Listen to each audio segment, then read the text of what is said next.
Well, good morning, good afternoon, and good evening to our viewers and listeners all around the world, and welcome to the beginning of the second CharIN Tuesday triplet of 2023, titled EU and National Funding and Investment for the E-Mobility Ecosystem. As the title might give away, we will be discussing the status quo of available public funds and investment financing at EU and at national levels, ongoing funded projects, and generally try to maneuver through the jungle of opportunities and how best to get them for your e-mobility ambitions. Indeed, there are quite a few stakeholders around the world who have come to us to ask about opportunities to access funding for the rollout of infrastructure and on the development of innovative products and projects that support the ambitions of the EU, industry, consumer uptake, as well as, of course, the overall transition to electric vehicles. So it should come as no surprise that it was necessary to put the best possible panel together. We are still waiting for one panelist, Guido, who has a little bit of trouble signing in.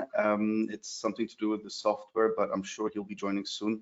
And we're trying to do the best to solve that issue. But let me introduce you the full panel anyway. So Alexandra Klenke, she's policy officer, or your policy officer in the unit dealing with sustainable and intelligent transport at DG Move at the European Commission.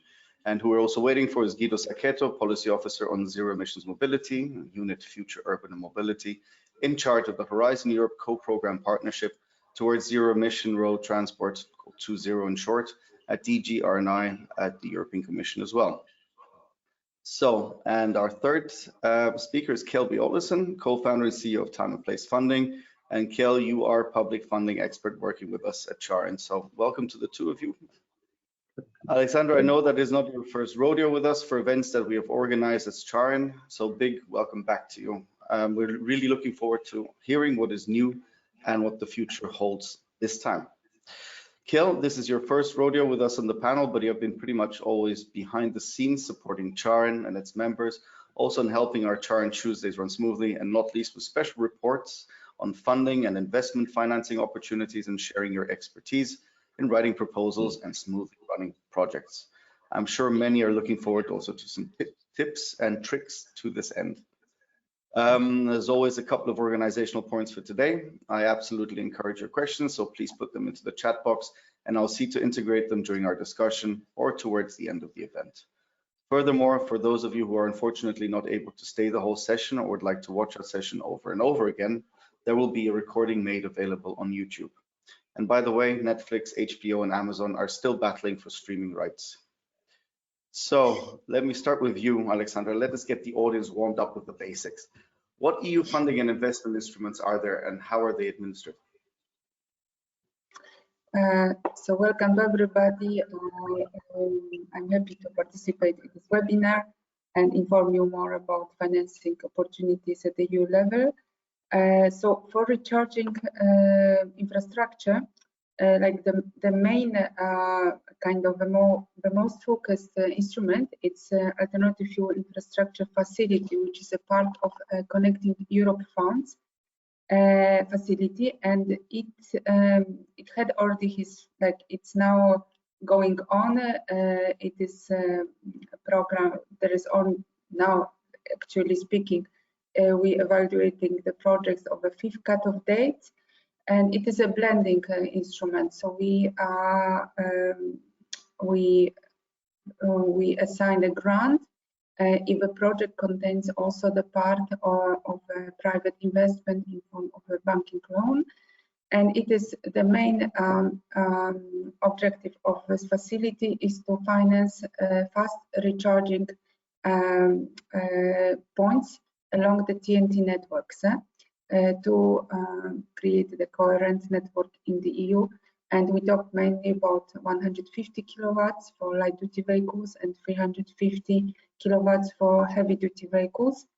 However, this program also includes electrification of airports, if some of you are interested, and electrification of ports, as well as electrification of a public transport in form of we pay also for recharging points at the depot of, for example, urban buses.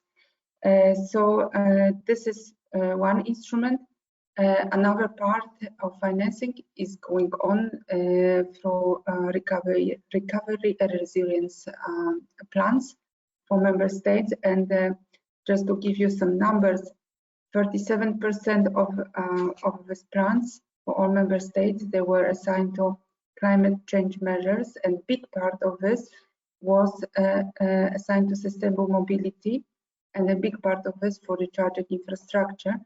And some countries, for example, namely Romania, Bulgaria, they put very ambitious objectives like milestones for these plans, for the number of recharging points and for the number of EVs. So it means that these plans include schemes, for example, for stimulating, for encouraging people to buy electric vehicles.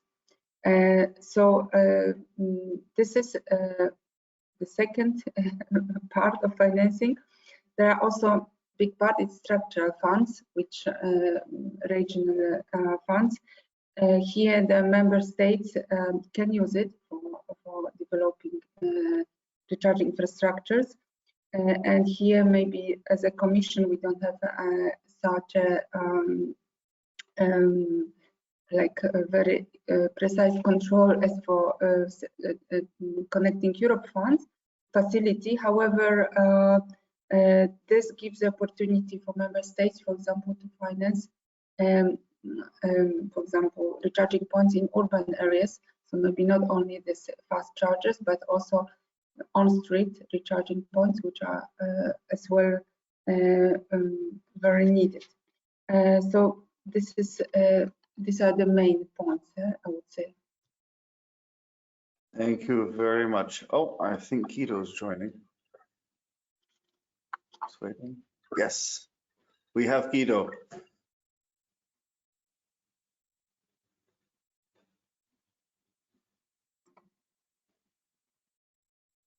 Are you with us, Guido?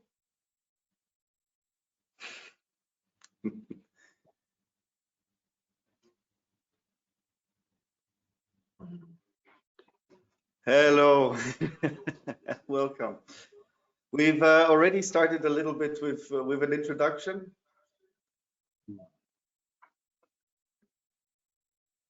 Okay. We've already started a little bit with an introduction, so big welcome to you. And we already started with a brief, brief introduction from Alexandra's side with regard to what EU funding and investment instruments there are. Alexandra very much focused on the rollout of infrastructure. So maybe you have a couple of points about the funding mechanisms and schemes out there with regard to innovation. And I hope you can hear me now. And we can hear you. Good. Sorry, I had some problems with the new PC to reinstall it, uninstall and reinstall everything. So, but I managed finally to be here. Thank you. And thanks again for the invitation.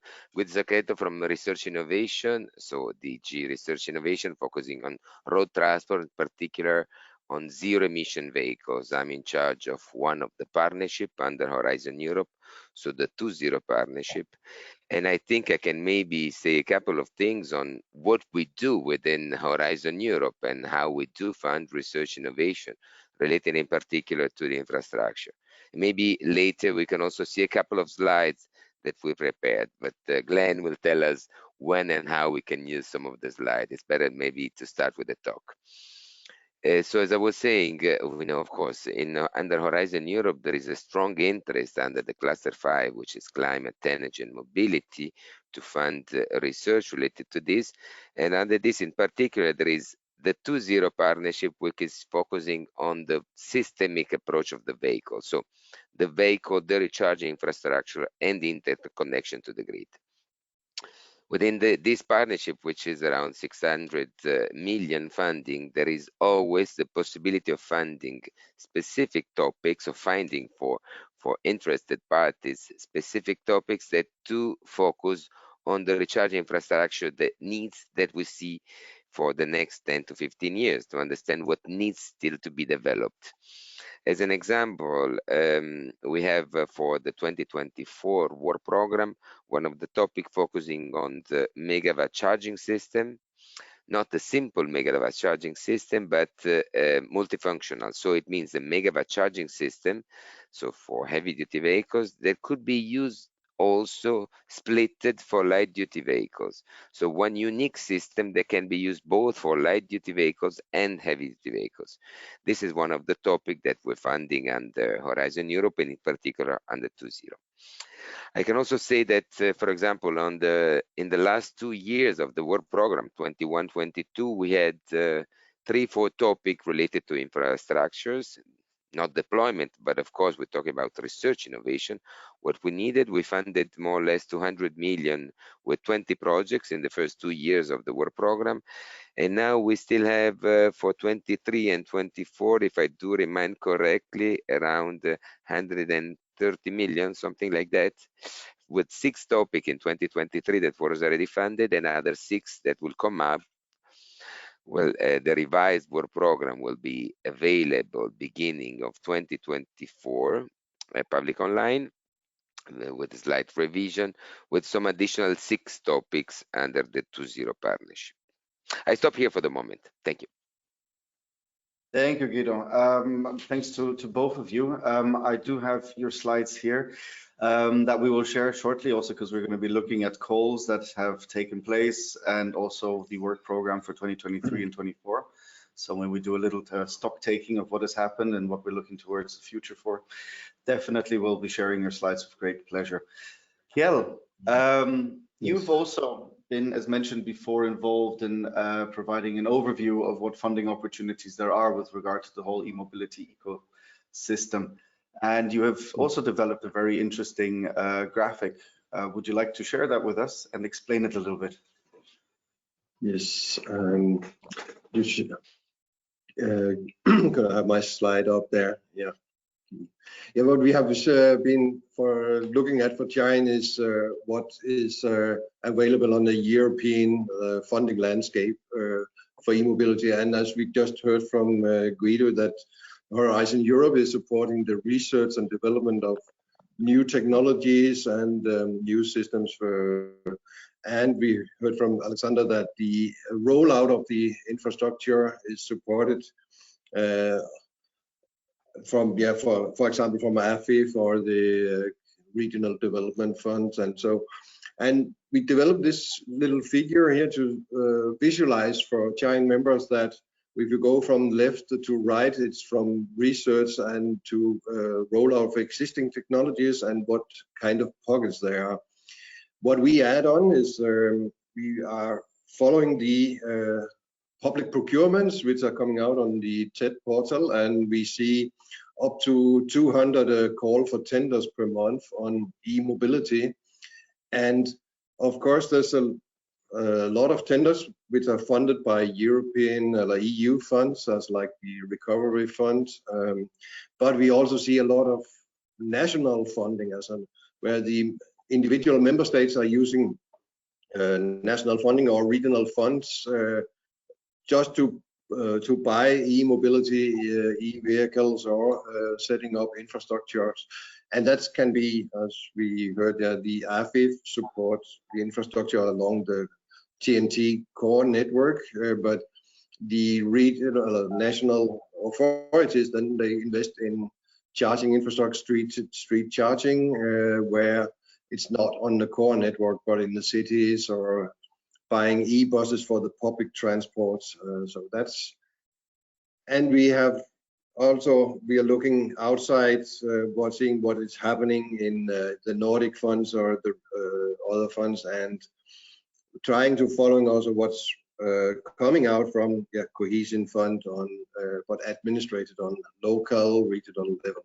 So that's it's a pleasure to see that there's several pockets to fund e-mobility, both the research and the rollout of what we have.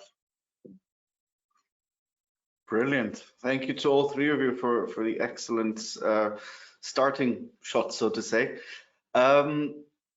Alexandra, more specific to what you've discussed. I mean, the European Commission reported that AFIF had over 200 million in surplus potential application budgetary uptake for the last deadline, so the one that passed November 2023, the fifth AFIF call, so to say.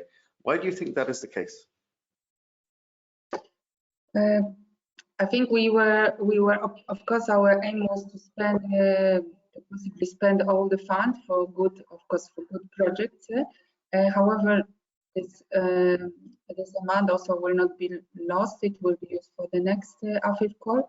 Of course, during the like different cut-off dates, we were observing. We've seen if there is enough projects or not, and we see, however, that with every cut-off date, the number of projects was increasing, and now at this fifth, it is like the maximum number. So we think that it's also the question maybe of the development of the market. However, we also tried to talk to the main stakeholder on the market and ask them how this AFIF call is somehow adjusted to the reality of the market. And we've seen that there were some, for example, issue of getting the loan as a part of this blending instrument, especially for some promoters which were maybe kind of smaller on the market. So, however, we need to keep a kind of like big projects in this instrument. So, but we've seen that there is a catching up, and we gathered all this kind of critical remarks, and we try to consider them in the next AFIF call, which should be adopted at the beginning of the next year. So we hope that we will respond to some of these preoccupations, of course, in the respect of the requirements of the AFIR regulation. And we hope as well that some may be blocking points which were, for example, connected more to the systemic problems, like the length of the getting of the grid connection permits, which is more a question of a national landscape that will be improved with the development of the market. Well, I hope today's webinar will help cover a little bit of the gap and create that awareness that we're fighting so much at CharIN as well to create. Let me maybe already take the opportunity and stay with you, Alexandra, on the point of the last or the first 4 AFIF calls. So I'll ask our back office to put up the slides so that we can have a look and you can maybe guide us through what has been done until now. Yes, so we had, so this what I will show, it's the last 4 cut-off dates, so we've got the 5th one, but I think just to show you what is the scope, what could be the result of AFIF. Of course, what I will show you is sometimes a project which still are taking place and that they will be realized by 2026. However, by this time, we could expect this picture in Europe. Could I ask to go down for the next slide? The next slide, please. So you can see on the left side, it's the map which shows all the chargers 150 kilowatts. So for light duty vehicles, what you can see, these green lines, it's a part. For example, here in Germany, where we, according to our maps, where we created a kind of eligibility maps, where we wanted that there is like every 60 kilometers there is enough of capacity. So here we think it's enough, at least minimum. Of course, maybe it's not what business, but it's a minimum. And all the lines which are red, it is where there is still the need to invest. So we are already quite content that we see that the differences also in the coverage between different countries are diminishing. For example, in cohesion country, we see that it is getting more dense in terms of recharging points. Here we were very surprised by the number of projects in Italy. And we are very happy, of course, we're very pleased with the result. So it is just to have you the snapshot. However, when you look at the right side, it shows the stations, the recharging points of 350 kilowatts for heavy-duty vehicles. And here we have, we are at the beginning, and we have much more challenge. So this first AFIF was just a starting point. However, also this market of heavy-duty vehicles is also not so much developed as for light-duty vehicles. So we hope that the next call will make up for this. Could I ask to go down, and I will show you as well. This is also in terms of electrification of airports, where the project went. So here, the Spain is a kind of big winner, but also France. But okay, it is also our goal to electrify airports, operation handling. The same for ports. And if I ask for the next slide, you could see in the numbers how many charging points we managed to finance for each, for 150 kilowatts, 350 kilowatts. And this is less of your interest, but we also covered hydrogen stations and charging points for here in this part of zero emission for public transport, so for buses. So this was also an important part of the project.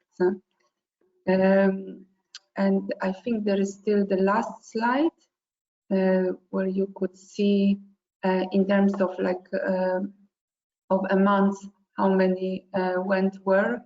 So the majority there were projects in road transport, more on the along TNT networks, with some part for public transport. There were many projects for airports, a little bit less for ports, and quite important number for hydrogen.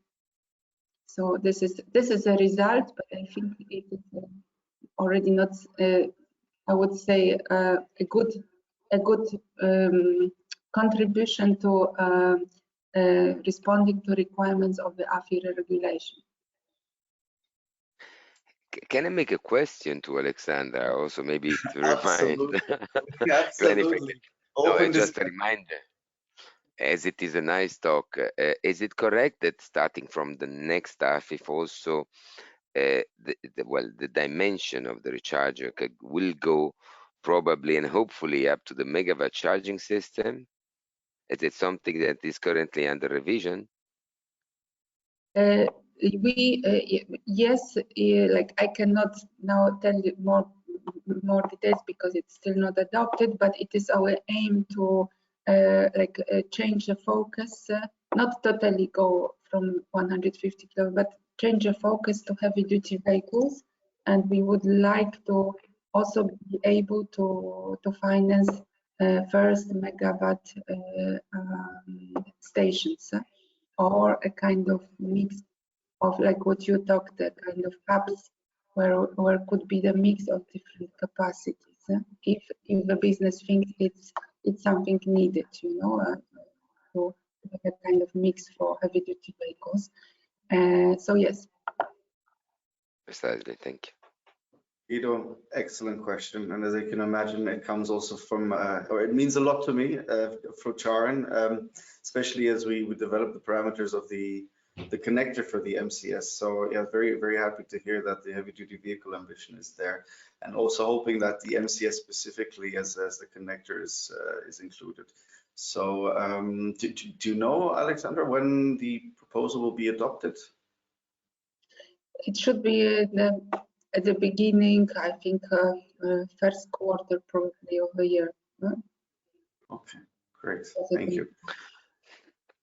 All right, Guido, I think it's your turn for us to have a look at what's been happening 2.0.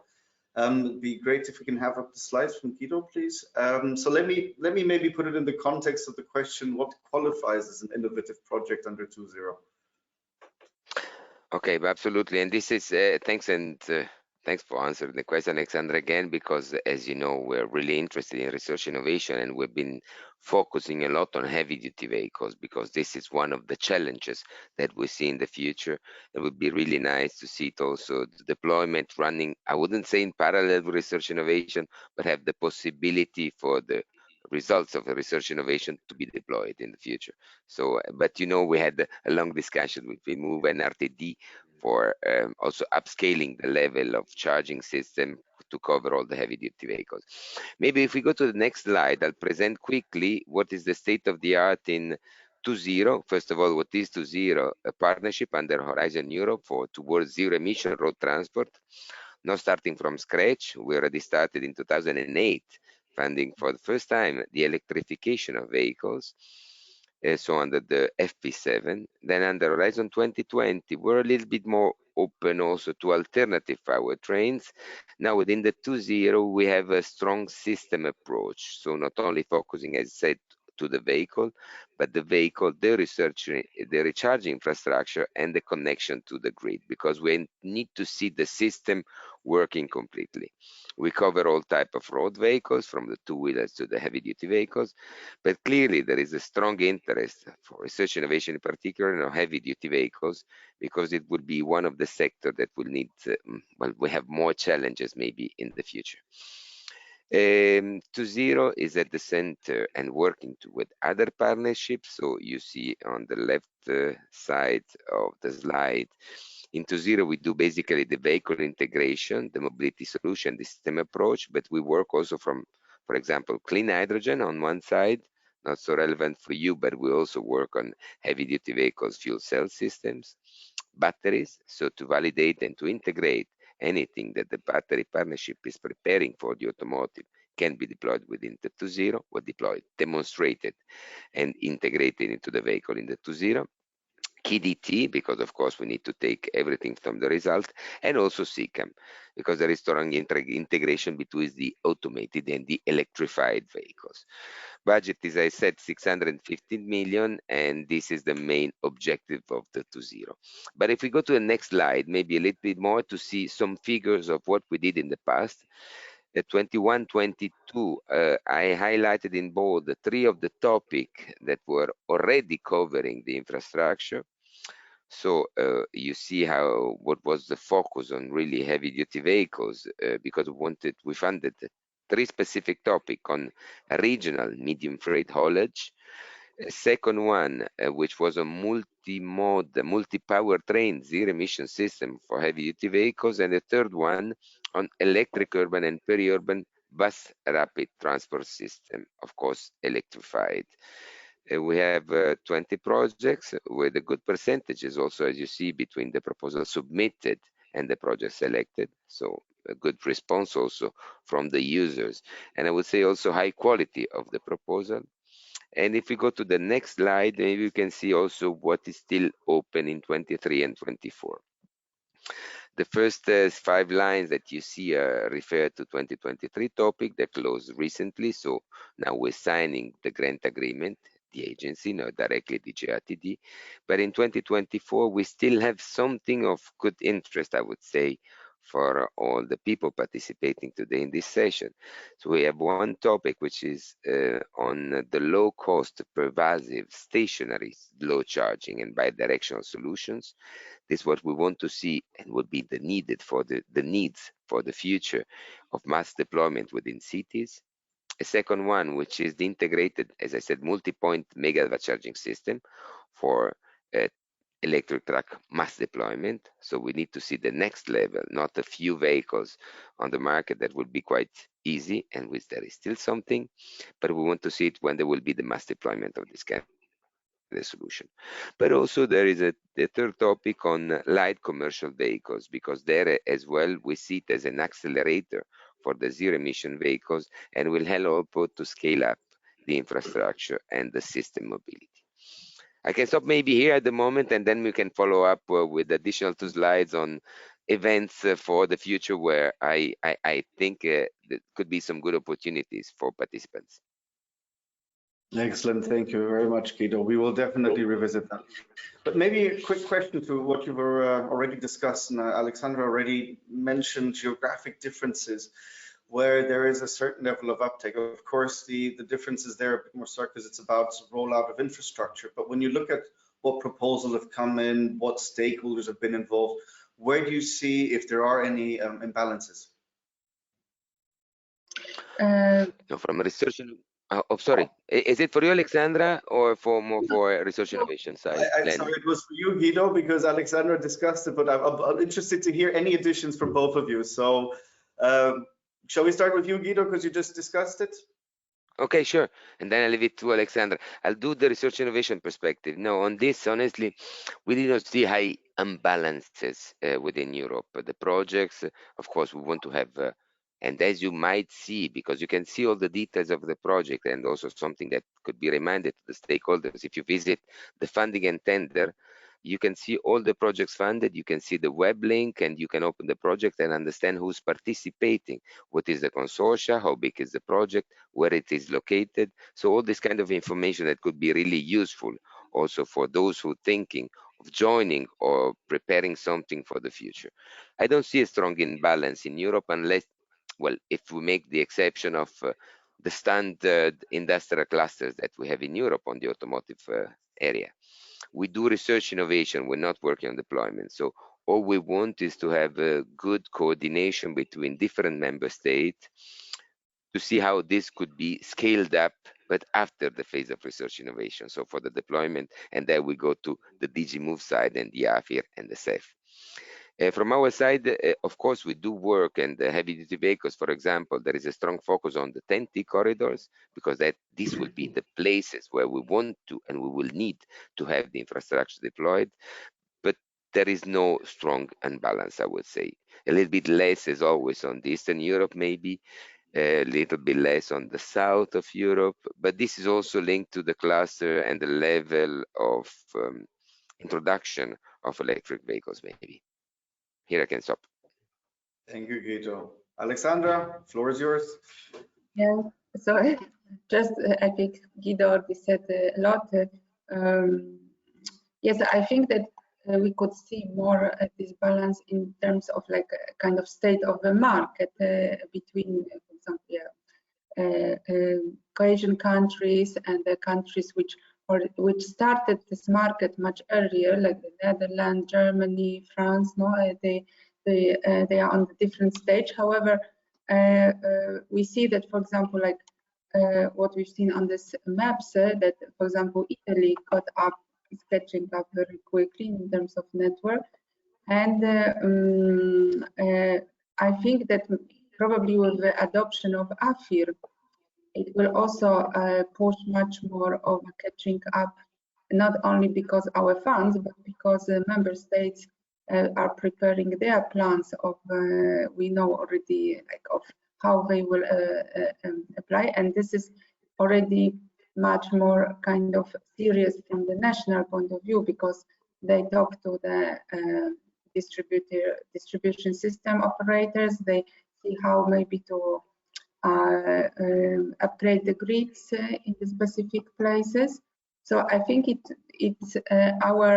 will be a kind of complementary process between the EU funds and the national programs. And I think EU funds are first of all to push certain, like, for example, market for heavy duty vehicles and to fill the gaps. And I think that on the national level there should be more holistic approach which cover the whole territory. So we need to ensure that it's simply the cars can go through the whole Europe without big problems. No?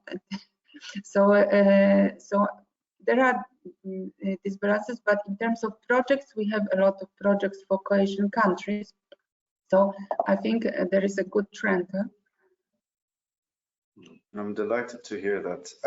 We talked about the synergies between regional and national and EU, and it's a very tough and big ambition.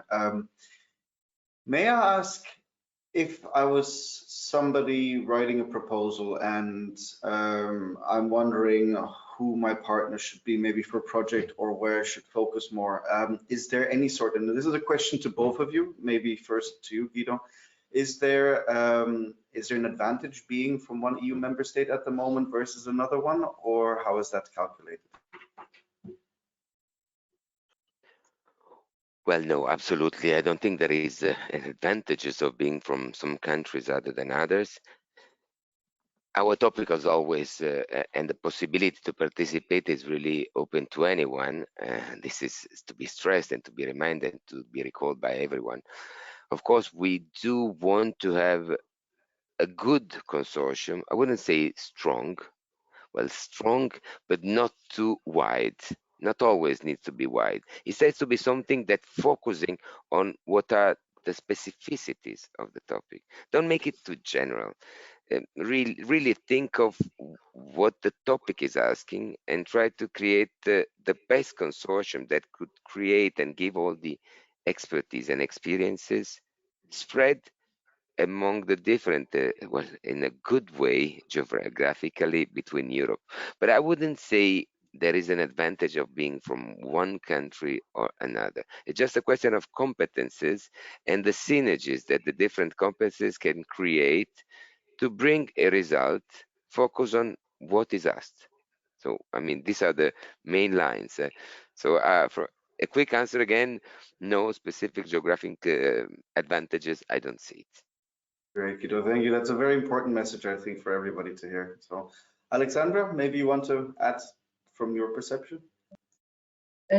Yes, I think that, yeah, there are no also advantages geographical, apart from that we have this, what I mentioned, TNT maps eligibility. So maybe some parts, when we see that some parts of some countries are already covered according to us, then we focus, then this country maybe should focus on heavy duty vehicles on stations. So, but this is just because of objective of the AFIF, that's all.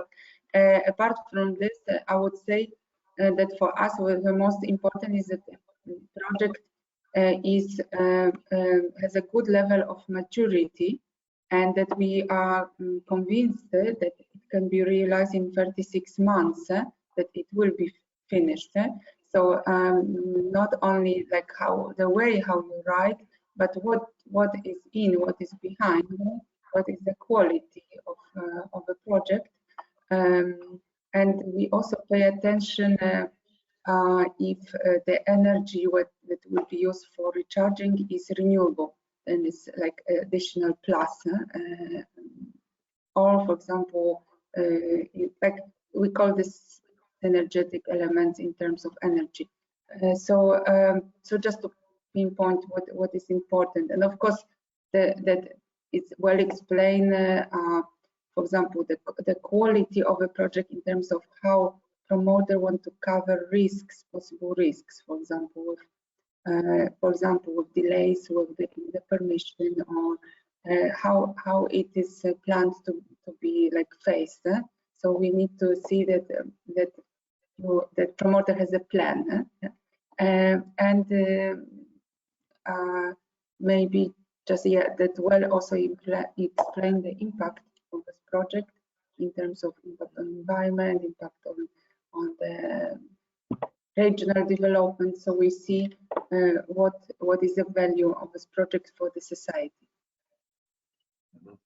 No, thank you very much to both of you on those points. I think it's also very important, apart from what I mentioned, to illustrate that the objectives, as you mentioned, sorry, that the objectives can be different, but certainly that the aims are the same. But it's really important to look at the objectives of the individual opportunities. So maybe, Kjell, time to ask you a question. Yes. What is a competitive proposal in your view? Let's see if Alexandra and Guido concur.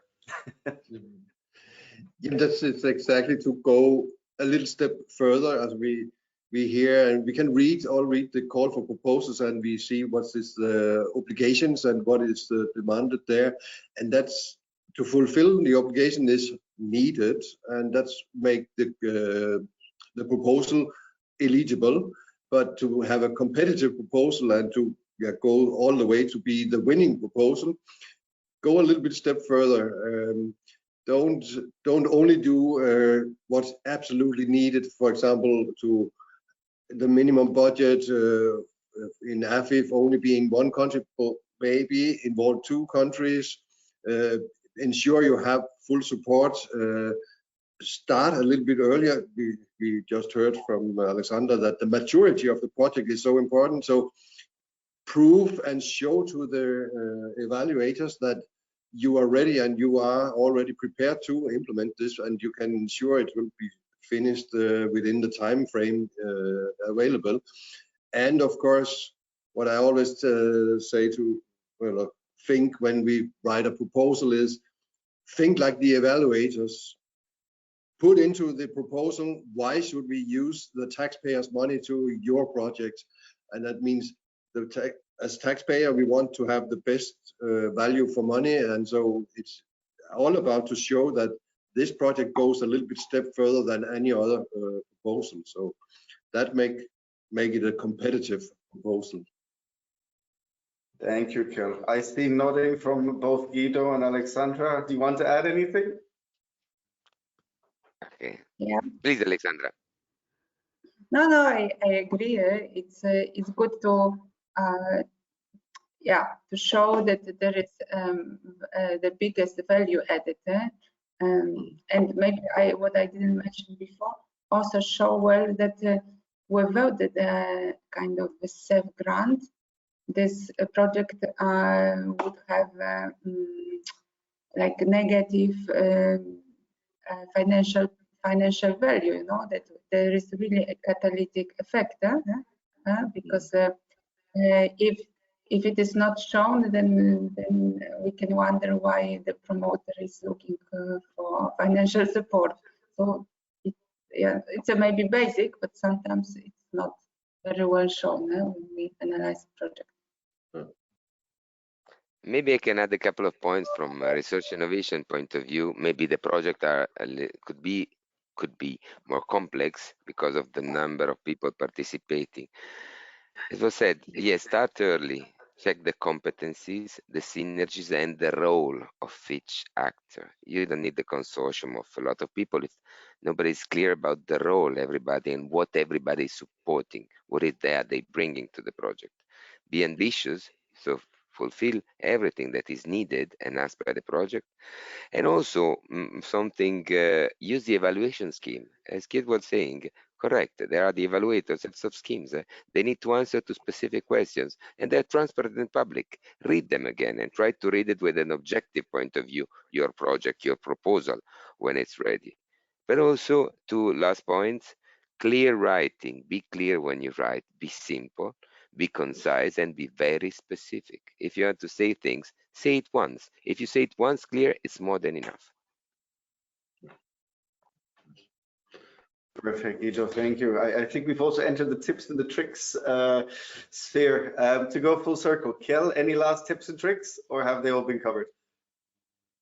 No, that's, I think they've been very covered, but exactly what both Alexander and Guido is saying here is, read all the document you have available and look at the objective. And that's, sorry to say, but I've seen that mistakes many times, that the evaluation guidelines is not needed. We only look at the proposal forms and then we fill it in, and that's, so I think we have covered the main tips and tricks here. Maybe something just to reiterate, because we'd mentioned it yesterday, and I think it's something that you highlighted as very important. People are often very afraid to ask questions. Should they be? Let me answer to that. And also, if you put the slide, because I think that's really, this is a good moment to remind a couple of events where I hope people might participate, also to get some ideas and how to better work for the project.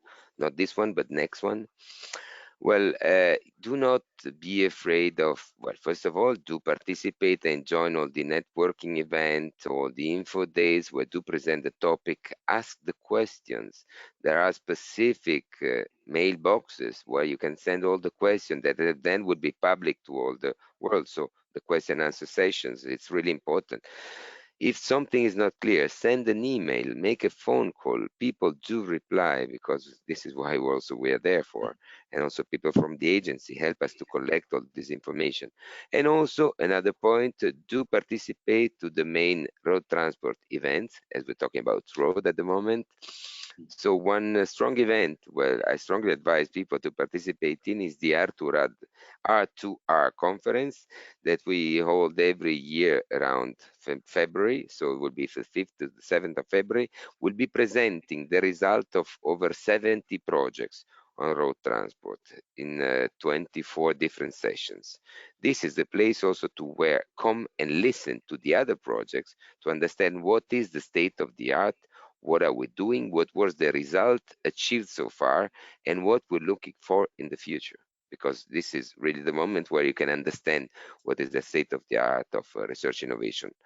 And also the TRA, the Transport Research Arena, 2024 will be, it's every 2 years, will be in Dublin. And that is also a good way to network and to get to know a lot of people and to discuss of the future of the research in Europe. Thank you, Glenn.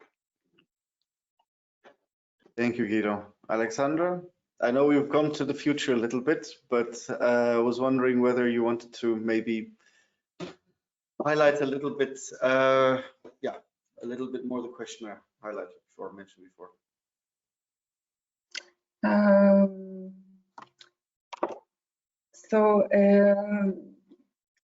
Yeah, would you like that I wrap up a little bit, or?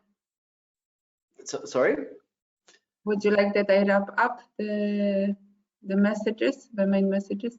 Yes, sure, absolutely. Not round up the main messages, no, because we're not looking to we haven't finished yet. We still have a little bit of time. No, the question was much more focused towards the future. Maybe to put it into, but go ahead. Okay. Yeah. So as I mentioned before, we will now try to focus on financing more on the heavy-duty vehicle side, and we hope that we can stimulate the investments also from like bigger investment. And I think that these projects will be much more complicated. Probably we would need also much more upgrading of grids. And we see that also member states with AFIR, they were very careful about the objectives, the targets for heavy-duty vehicles. So I think that this AFIR next call could help to kind of convince member states that this market can really get started in more intensive way. While we will not forget about filling the gaps for 150 kilowatts on the whole network. I'm very happy to hear. Maybe I'll ask a little bit more of a fundamental question, also because you touched upon it, Alexandra. We are very often facing the chicken and the egg situation. I think our discussion yesterday was as well about the mushrooming. Once the stations are starting to be installed, once there will be up and running, there'll be a mushrooming of infrastructure. Of course, there are quite a few challenges, and I'm wondering what else needs to be done to overcome the chicken and the egg situation, you know, the consumer uptake, as well as making sure that vehicles and infrastructure are there. I think if I can answer this, it will be not only the question of like providing the stations, but also providing the quality for consumers. That's why, for example, in the AFIR, we also included a lot of provisions for kind of consumer friendly in terms of payments, in terms of kind of that there will be the information through this through this national access points, that there will be information provided by CPOs that will come to the consumers, that they will know if a station is operational, if it is closed or not, if you know, all the kind of details which could convince people, first of all, to change to electric vehicles, because a lot of people still have conventional vehicles. So this I think will be a kind of battle to gain the consumer, also in terms of time of charging. And here maybe it's important what Guido said, that maybe some of the stations for heavy duty vehicles could be used for light duty vehicles, and provide them kind of better quality in terms of time for travelers. So that's why we, apart from, you know, working on funding, we work in DigiMove. We have a sustainable transport forum which works on kind of all these kind of issues which are behind, where we don't legislate, but which are in like we legislate, but not in all of them, which concern this communication protocols between charging points and the grids and the vehicles. Of course, also to ensure this be smart recharging, bidirectional recharging. Then we also work, just to tell you, we work on a kind of issue of fire safety of EV vehicles in covered parking spaces, where we don't legislate in AFIR. It would be more maybe for energy performance of building directive, but a lot in many member states there are a kind of confusion if it should be allowed or not. So this part of kind of feeling that the network is just a beginning of the process for me and for all my colleagues. Of course, Alexandra, thank you. Guido, do you want to add something to that? Yes, Alexandra, just to recall a couple of very important points also from research innovation point of view on what Alexandra was saying, what could be done even more. Well, what we're trying to do even more in research innovation is we need affordability of solution, and as Alexandra was saying, a strong interoperability of any solution for the future. These are the main points. Then, of course, I can add, as it's already said, more involvement of the users, because we need to fulfill the users' needs. Otherwise, we're building something that will not be used or might not be used. So from the needs, then we can build what we need. And more emphasis, where possible, on the link to the smart grid. Because if we don't get to have a smart grid integrated and really helping to balance in the needs and better use the energy and have it more efficient, would be difficult. I can also add the last point, efficiency of any solution, and then will be the miracle and everything done, solving the main challenges. Okay, thank you, Guido. Maybe because, sorry, go ahead, Kelvin. If I may add one thing, which I know it's a little bit maybe outside the European Commission's area, but as we fulfill the needs and it should be affordable, and we need the end users to accept it and really to believe in that they can access a charging point wherever they need it. But when we come to the geographical planning inside the cities or on the countryside, on the small roads, there we need the municipalities, or we need the regional authorities to also invest and to cooperate and see, we have the charging infrastructure and AFIF support the core net, but how can they complement and lean against that? And as we have touched that maybe the grid need an upgrade, but the local authorities are sitting with other funding schemes like the Innovation Fund and the Modernization Fund, and can set up local generation of renewable energy, solar plants, and use it locally for example, for charging points.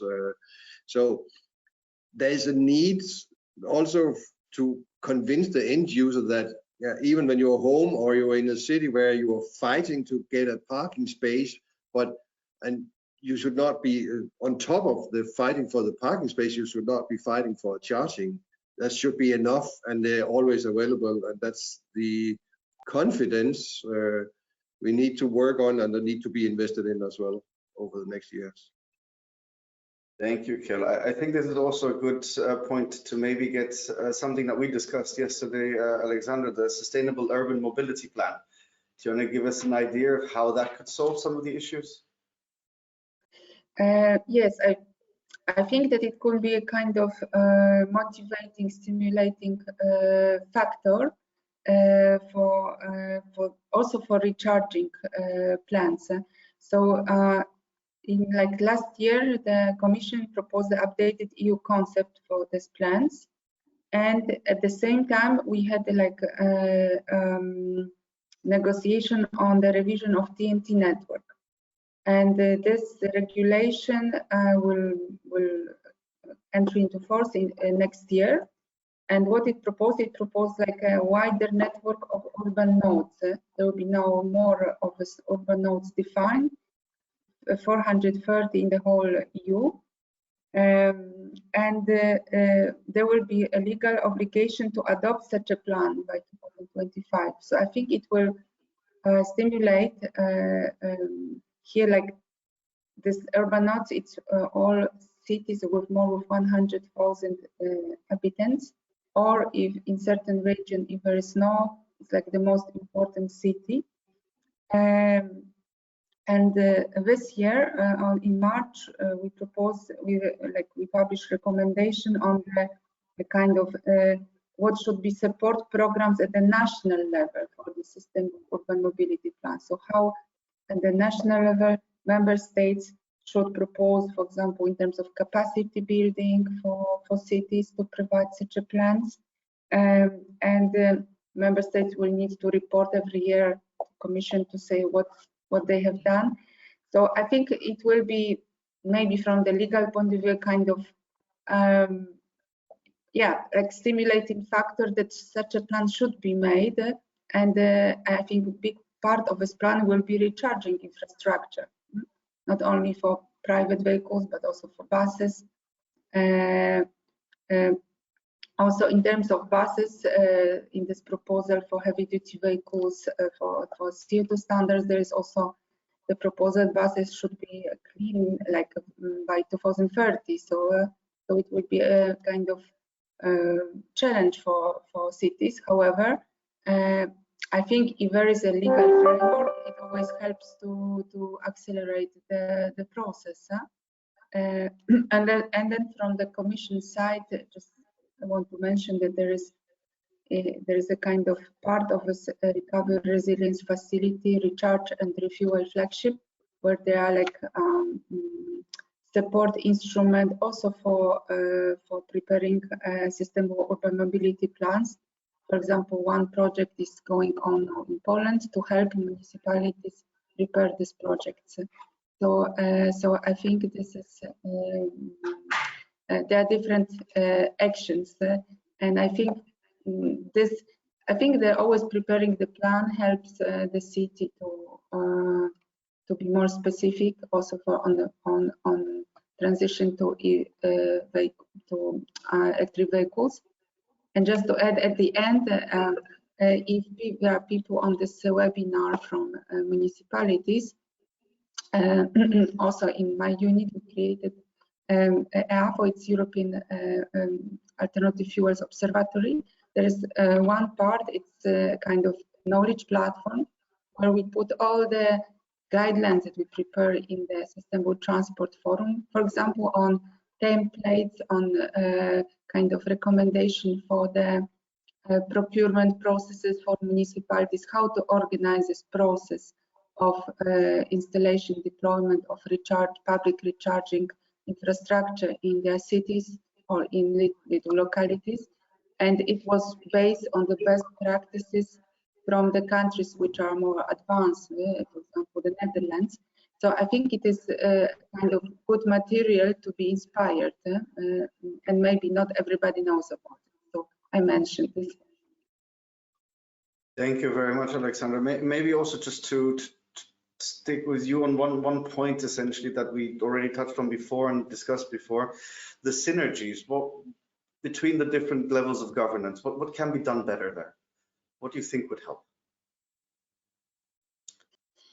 I think it always helps more cooperation, more consultation.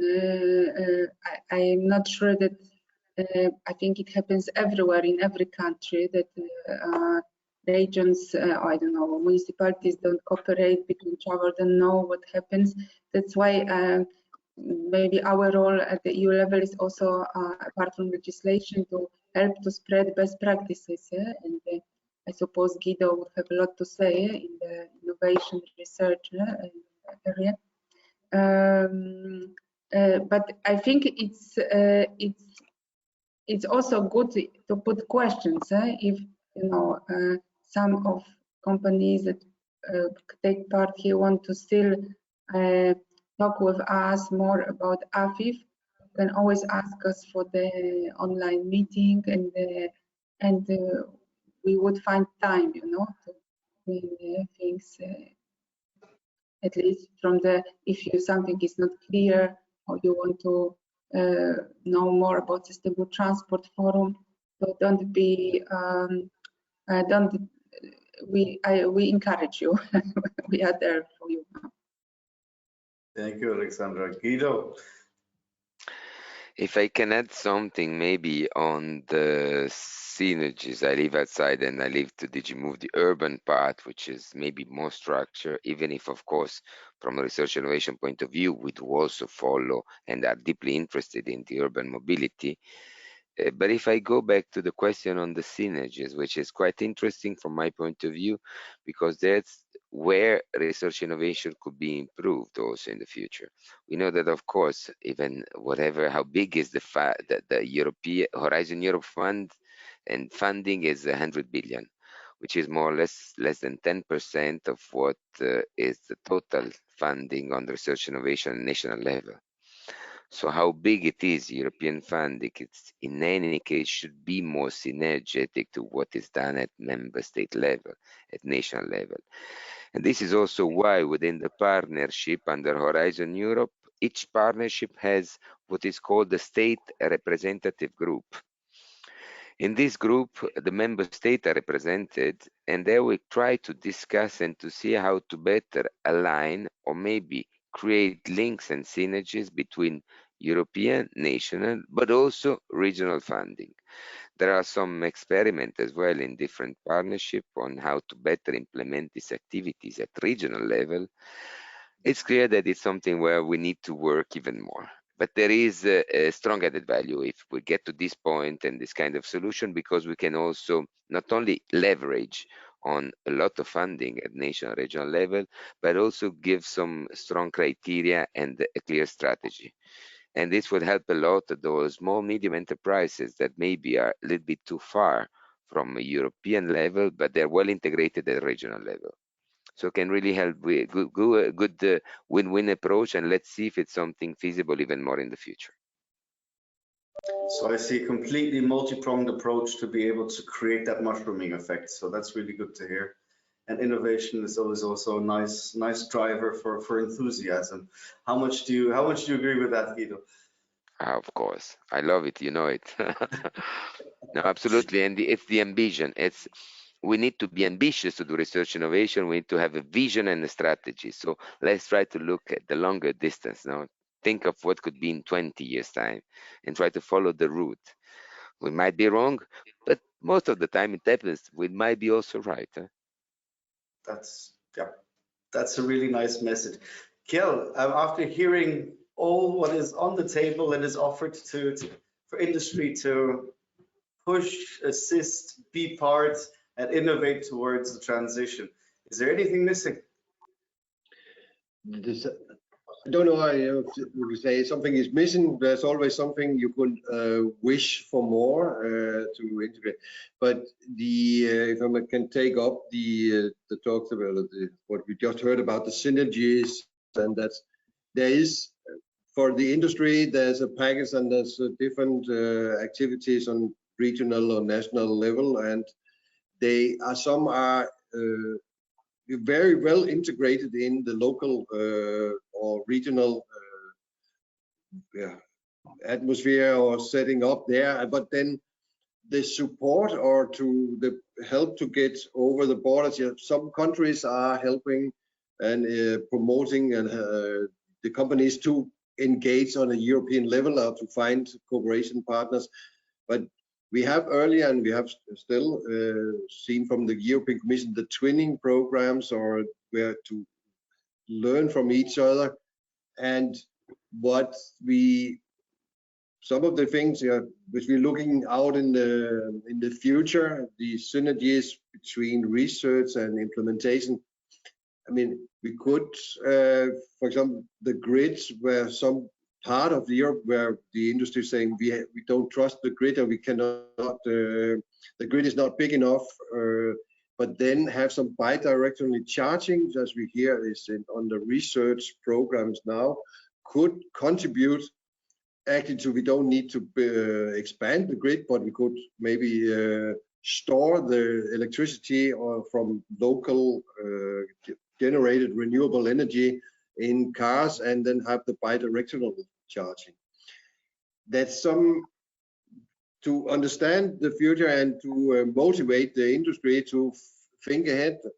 They, as industries, of course, they have a profit, they have stakeholders, they need to engage in what's here and now, but the public support, we need the Commission funding programs to motivate also the industry to invest in new solutions which not really commercial viable, but could be it in the future with a little help to overcome the investment we need to do. Great. Maybe I should turn the tables and ask, what should industry do more? You want to go first, Guido? Because there's a big smile on your face. I don't want to take advantage.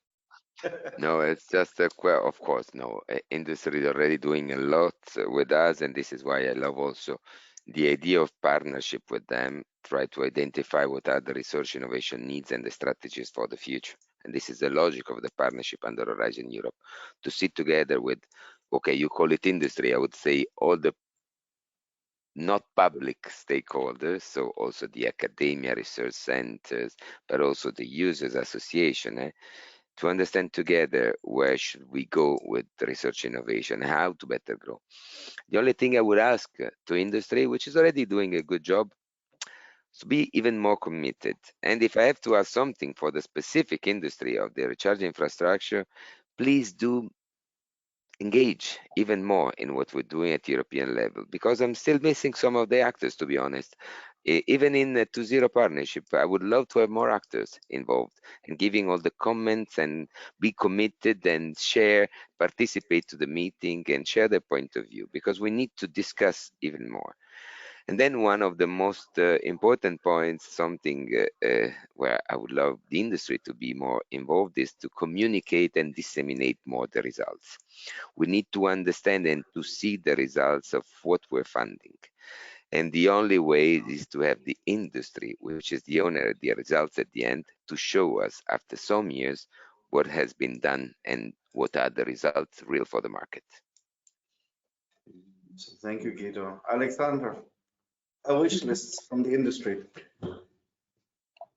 I think we maybe it's important that industry is committed not only to recharging points, but to the whole supply chain for this electromobility market, because also the battery production is important, recycling, and that it happens in Europe.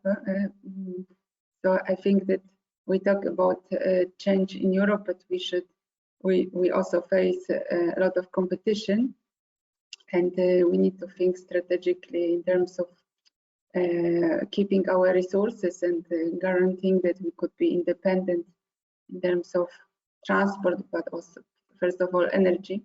So I think that here probably it's not always easy to make choices for the private business, but let's hope that with our help, some good choices can be done. And also for other sustainable fuels, especially for aviation, maritime. So maybe I enlarge a little bit the topic, but yeah, we should see a big picture. No? Thank you. Well, we're running out of time, unfortunately. I still had a couple of questions, but I think we can maybe look towards the future to have them answered, but maybe now to focus a little bit more on that one last message that you want to portray for our audience.